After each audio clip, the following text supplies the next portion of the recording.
आज हम ये 7.1 शुरू कर रहे हैं। मोहरें और मुद्रांकन। मोहरों और मुद्रांकनों का प्रयोग लंबी दूरी के संपर्कों को सुविधाजनक बनाने के लिए होता था। ये जो फर्स्ट लाइन है ये अपने आप में क्वेश्चन है, तो क्वेश्चन आपका यही बन जाएगा कि मोहरों और मुद्रांकनों का प्रयोग लंबी दूरी के संपर्कों को सुविधाजनक बनाने के लिए कैसे होता था। तो वो कैसे का आंसर अब आप पढ़ेंगे। जैसे कि उन्होंने एग्जाम्पल दिया है कि एक थैला है सामान से भरा हुआ, उसे एक स्थान से दूसरे स्थान पर ले जाना है। अब उसके मुख को रस्सी से बांध दिया गया। अगर सिर्फ रस्सी से ही बांध देते हैं और थैले को एक जगह से दूसरी जगह लेकर जाते हैं तो रास्ते में कोई भी रस्सी खोलकर थैले का सामान इधर उधर कर सकता है। तो इसलिए यहाँ पर एक सील लगाई जाती थी। तो वो क्या करते थे, जैसे रस्सी से बांध देते थे, फिर उसकी जो गांठ होती थी उस पर थोड़ी गीली मिट्टी ऐसे जमा देते थे और उस पर मोहरों से उसको दबाया जाता था। तो वो मिट्टी के ऊपर मोहरों की छाप पड़ जाती थी। तो यदि इस थैले को अपने गंतव्य स्थान तक पहुंचने तक मुद्रांकन अशोषण रहा, इसका मतलब ये है कि जब थैले ने जहाँ जाना है, जब वो वहाँ पर गया और जो मुद्रांकन किया गया था, जैसे वो मोहरों का छाप बनाई गई थी। अशोषण का मतलब होता है कि वो कहीं से मतलब अखंडित, यानी कि कहीं से वो नहीं टूटी थी। मतलब मुद्रांकन ऐसे की ऐसे ही है, बिल्कुल जैसे कि छाप लगाई गई थी वैसे की वैसे छाप लगी आती है।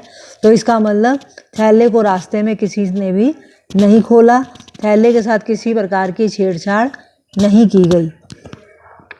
मुद्रांकन से प्रेषक की पहचान का भी पता चलता था। प्रेषक कहते हैं भेजने वाला, तो जिसने थैला भेजा है, मुद्रांकन से यह भी पता चलता था कि थैला किसने भेजा है, मोहरों को देखकर। नेक्स्ट 7.2 है एक रहस्यमय लिपि। ये बहुत इंपॉर्टेंट टॉपिक है। इसमें लिपि के बारे में कई बार पेपर में क्वेश्चन आ जाता है।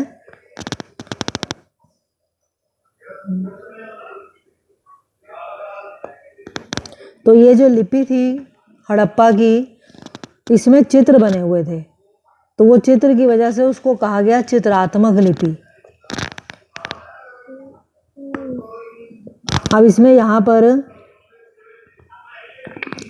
जो मतलब अभिलेख थे और उसमें जो सबसे लंबा अभिलेख था उसमें 26 चिन्ह मिले हैं। यह लिपि आज तक पढ़ी नहीं जा सकी है, तो इस लिपि को रहस्यमय लिपि भी कहते हैं। कई बार पेपर में प्रश्न आ जाता है कि हड़प्पा सभ्यता की जो लिपि है उसको रहस्यमयी क्यों कहा गया है। तो इसका आंसर यही होगा कि हड़प्पा सभ्यता की लिपि जो है उसमें चित्र बने हुए हैं और यह लिपि आज तक नहीं पढ़ी जा सकी, इसलिए इसको रहस्यमयी कहते हैं। और इसमें चिन्हों की संख्या जो है वो 375 से 400 के बीच में है, ये अंडरलाइन करो। यह लिपि दाईं से बाईं ओर लिखी जाती थी। अब हम लोग जो लिखते हैं, हम कैसे लिखते हैं, बाएं से दाएं।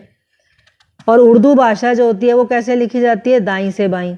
तो ये जो हड़प्पा की लिपि है ये भी दाईं से बाईं ओर लिखी जाती थी। और ये लिपि जो है ये कई वस्तुओं पर मिली है, उसमें ऐसा कुछ नहीं है। तो इसमें दो प्रश्न बनते हैं, एक तो ये कि हड़प्पा लिपि की विशेषताएं बताइए, और दूसरा रहस्यमय लिपि इसको क्यों कहते थे। विशेषताएं बताइए में आप लिखोगे कि हड़प्पा की जो ये लिपि है ये चित्रात्मक लिपि है। इसमें 375 से 400 के बीच में चिन्ह है। यह लिपि दाईं से बाईं ओर लिखी जाती थी और यह लिपि आज तक नहीं पढ़ी जा सकी है, इसलिए इसको रहस्यमय लिपि कहते हैं। तो विशेषता में आपने ये सारे पॉइंट्स लिखने हैं। नेक्स्ट 7.3 जो है बाट शब्द का तो आपको मतलब पता ही होगा। जैसे आजकल वजन, जैसे हम कोई भी चीज़ खरीदने जाते हैं डिजिटल होते हैं, तो उस समय में बाट हुआ करते थे। तो आपको बाट के बारे में एक तो ये मेन लाइन याद रखनी है कि बाट जो है ये चर्ट नामक पत्थर से बनाए जाते थे। इन पर किसी तरह का कोई निशान नहीं होता था और ये घनाकार होते थे। जो छोटे बाट थे वो आभूषण और मनकों को तोलने के लिए प्रयोग किए जाते थे। तो बाट के ऊपर जो क्वेश्चन आ सकता है वो यह है कि बाट जो हैं किस पत्थर से बनाए जाते थे। बाट का आकार कैसा था और इनके प्रयोग के बारे में बताएं। तो आकार उनका घनाकार था। पत्थर के बारे में आपने पढ़ लिया, चर्ट पत्थर था। तो नेक्स्ट टॉपिक है हमारा 8वां, प्राचीन सत्ता। ये बहुत इंपॉर्टेंट है, इसमें कई बार क्वेश्चन आ जाता है। हड़प्पाई समाज में जटिल फैसले लेने और उन्हें कार्यान्वित करने के संकेत मिलते हैं। जैसे तुमने पढ़ा था कि हड़प्पा में जो मोहनजोदड़ो है वो एक नियोजित नगर था। नियोजित का मतलब होता है प्लान किया हुआ। तो पूरी प्लानिंग की जाती थी, कैसे सारे चबूतरे बनाए जाते थे, उनके ऊपर भवन बनते थे, किस तरह उनकी जल निकास प्रणाली थी। तो ये जो फैसले लेता था समाज में और उनको कार्यान्वित मतलब लागू भी किए गए। तो फैसले लिए गए फिर उन्हें लागू किया गया, ये सब देखा गया। इसके अलावा जो हड़प्पा की पूरा वस्तुएं थी उनमें एक रूपता मिली है, जैसे कि मृद भांड है। अब हड़प्पा के जितने भी स्थल थे सब में एक जैसे मृद भांड थे, एक जैसी मोहरें थी, एक जैसे बाट थे और एक ही जैसी ईंटें थी। ईंटों का जो अनुपात एक स्थल पे मिला है वैसा ही अनुपात दूसरे स्थल पर भी था। बिल्कुल एक ही अनुपात से सब जगह एक जैसी ईंटें मिली हैं।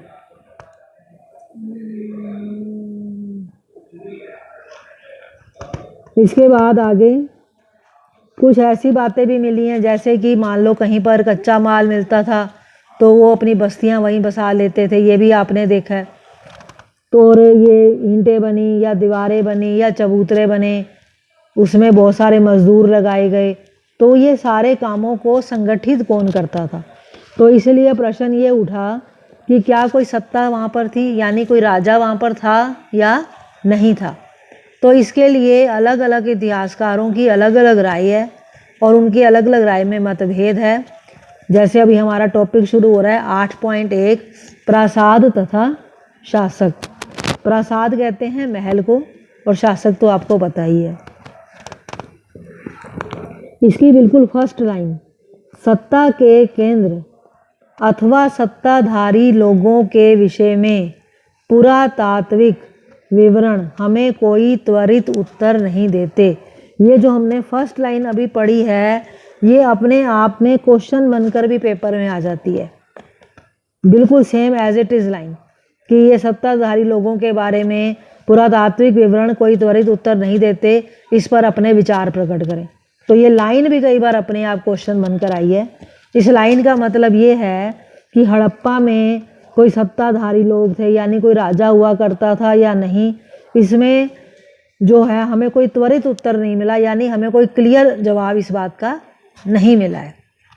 अब जैसे कि मोहनजोदड़ो नगर के बारे में तुमने पढ़ा, मोहनजोदड़ो में एक विशाल भवन मिला। तो पुरातत्वविदों ने क्या कहा कि ये हो सकता है कोई प्रासाद हो, यानी कि ये जो भवन हमें बड़ा सा मिला है हो सकता है ये किसी राजा का महल हो। अब जब राजा का महल है तो महल में कोई ऐसी चीज़ भी तो मिलनी चाहिए जिससे पता चले कि हाँ राजा का महल था, लेकिन उस भवन में कोई भी ऐसी भव्य वस्तु नहीं मिली। उसके बाद एक पत्थर की मूर्ति मिली थी जिसको पुरातत्वविदों ने पुरोहित राजा की संज्ञा दी और यह नाम आज भी प्रचलित है।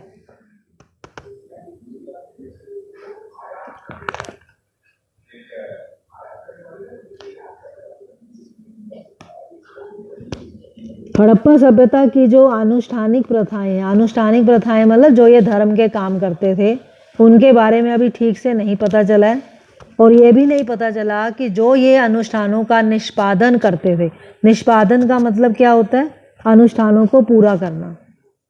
तो ये जो अनुष्ठान किए जाते थे क्या ये वही लोग करते थे जिनके पास राजनीतिक सत्ता होती थी? तो ये बात भी अभी तक नहीं पता चली है। अब नेक्स्ट पैराग्राफ, कुछ पुरातत्वविद इस मत के हैं कि हड़प्पाई समाज में शासक नहीं थे और सभी की सामाजिक स्थिति समान थी। तो इसमें अब आप पढ़ोगे अलग अलग पुरातत्वविदों के अलग अलग विचार।